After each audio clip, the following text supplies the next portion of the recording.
So I'm finally down to the 3 last twists that I need to turn into my lock extensions. I've done all of this. This has been like a total of maybe a 7-hour process, wrapping the kinky hair around the twist to turn it into a lock. So yeah. Then when I originally began to do my hair, like for when I did the twist, that was 3 hours. So like 3 hours flat. That didn't take too long. And then when I did my braids for my twist, that was 2 hours. So I've been spending about 12 hours on this. Yeah. Of course, over the course of several days. I started this process on like Thursdays when I braided my hair, Wednesday or Thursday. And then I didn't put the twist in until Friday. Did most of my locks on Saturday. And then I'm finishing today. So let's go ahead.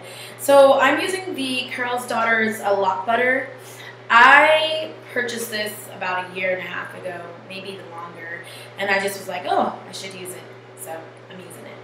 And then of course I'm using my Eco Styler gel, and I will tell you how I put my little gold beads on. And in this video, I'll post a video right here, you can see that I use the Marley hair, the Rastafri brand.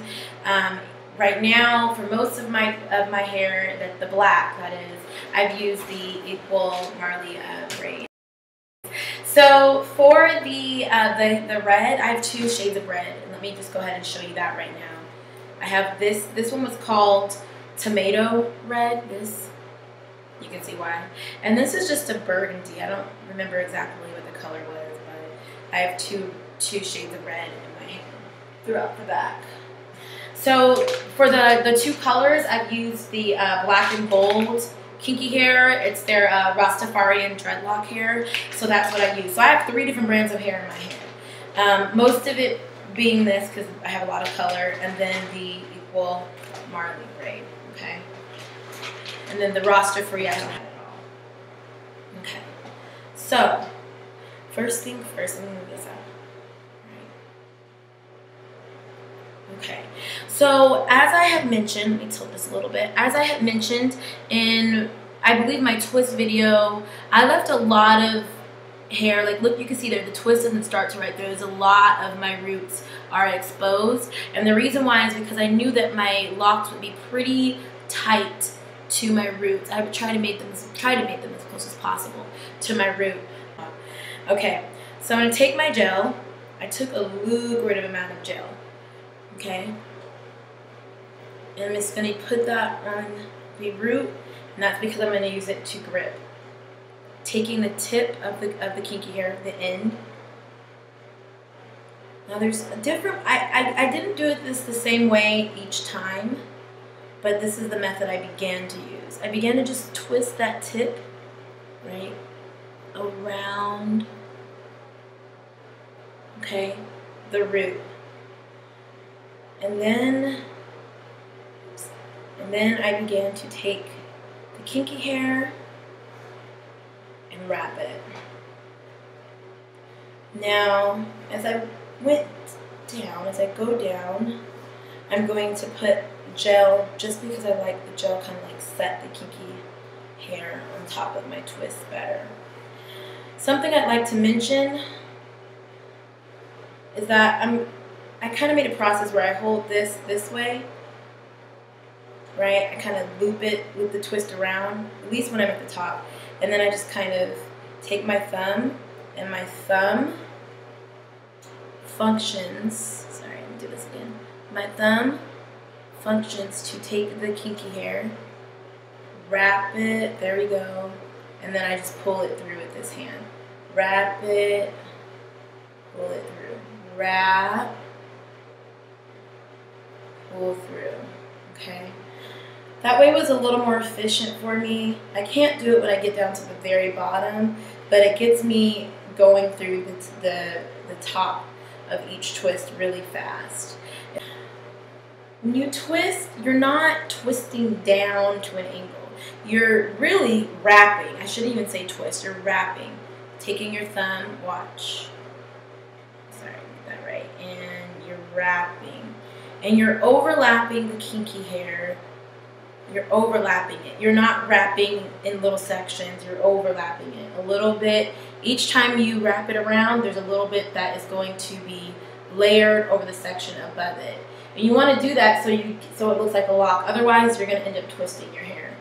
And that's not what you want to do. So you're wrapping, just layering it, slowly moving down, layering it as you go down. Okay? When you start getting to the bottom section, you see I have about that much hair left. I'm going to separate it a little bit. Separate that little bit of hair I have left. And I'm going to twist this little section up, right? Then I'm going to twist this little section back down, creating kind of a knot. What I did too, because a lot of my sections were unraveling, and this is something that I've had to, it's an acquired kind of process and technique. So what I've done is simply burn just that end right there, because if it unravels down here, it's going to unravel down up there. So I kind of just do that. They're not perfect. I'm not going to say they are.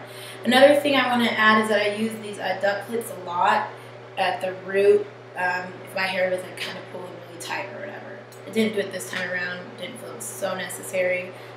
But that's something that I want to point out. Okay. Still not done with this twist or this lock. So I'm going to take, I took a brand new piece of hair because I'm not done. I have a lot more left. And one thing I've also had to do is twist down. If you're really good at twisting and your twists don't come undone, you won't have to worry about this, but mine's always do. So I'm just twisting some more down because I don't want loose hair. I want to make my lock on top of a twist. So taking the tip again, and I'm really just doing what I did the first time. Just wrapping. Still kind of using the same method as before. You can see where it's kind of bulky right here. Some of my locks, I get it down properly. It's like perfect. The others, questionable. Okay, so I got down. I have a little bit of hair left like this. Now, I always wrap a little bit lower than where my hair is going to end. See what I'm saying? Like I wrapped all the way down here. The reason why is I'm going to bend. I want the bottom of my lock to be wrapped still. See? So that's like that. So then I bend it. You want to have that kind of that bulb, that rounded end at the end of your lock. And then I'm just going to take some more of the hair and I twist up. See? I'm not perfect. I'm learning as I go. This was really important. This is not as important with the black hair because I could easily just fold it in half and you wouldn't be able to tell. It was really important when it came to the colored locks because I wanted the tips to still be the same color. I wanted them red. I didn't want to fold the black hair that was underneath it, the twist, the excess of hair. Take my scissors. I'm just going to snip just a little bit. I'm going to have a little bit left over. Snip that again. Beep. Take my lighter. This is how I'm burning it. Let it pull down a little bit. You don't want to burn your fingers. It's not cool. Alright, and then just go back at it again. Okay, this time though, you see that's kind of unraveling. That's okay. I'll deal with it later. I'm not a pyromaniac, but I enjoy this process. And there you go. I kind of have that bulb right there. Alright. So here's what I also did. There are parts where you can see it's pretty bulky at the tip. And this is what I did to I kind of narrowed it out. Got that real hot. And then kind of rolled it like you're rolling dough or something. That's the same kind of process. And then it kind of comes out like that. This is the full lock. Okay. I still don't really like how bulky that is, like right here. I don't like that. And so let me just cut it a little bit.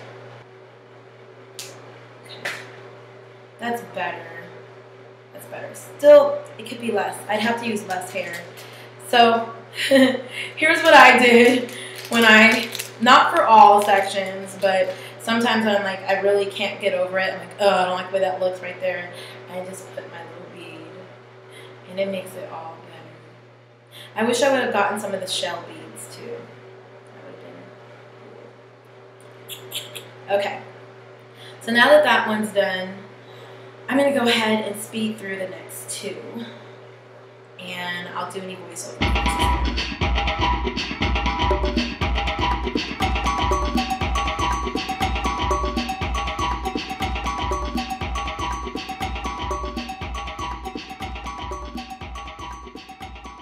Okay, I was playing around with my locks. Yes. Overall, I absolutely think that the time it took to do this style was worth it. I love it. I'll show you a back view. Yeah, I think it was worth it. I have like 3 that are like way longer than the other ones. I'm not sure what I want to do with them yet. I'll think about it. For now, it's great. It's not heavy. It's a great protective style, style-wise, but it's also a great protective style with regards to what locks symbolize historically speaking. I'm going to put some links with regards to the history of dreadlocks, or locks, as we call them, as I prefer to call them. I'm going to put the history of locks in the description box below, so you can all browse the history of the locks and understand that, you know, the beauty of the style and where it comes from and how it pertains to culture. You know, walking around this style, it's really gorgeous, but I also kind of think it's a responsibility, like, for me at least, I feel like, you know, to walk around with such a gorgeous style that many people are just now coming to understand and appreciate. I think that it's really important that people understand the history of locks, and, you know, to have my lock extensions long like this, what it symbolizes, you know, for someone who doesn't know their extensions. Wow, how long has she been growing them and cultivating them, and all of that. So history of locks will be in the description box below. Thank you for tuning in to Love Locked Down, my tutorial. And if you have any questions, feel free to message me or to, you know, leave them down in the comments below. I will be sure to answer questions as they come and as my time permits, but I will not ignore any of them, so long as they're pertinent and, yeah, appropriate and stuff. So, thank you. Have a great day. Bye.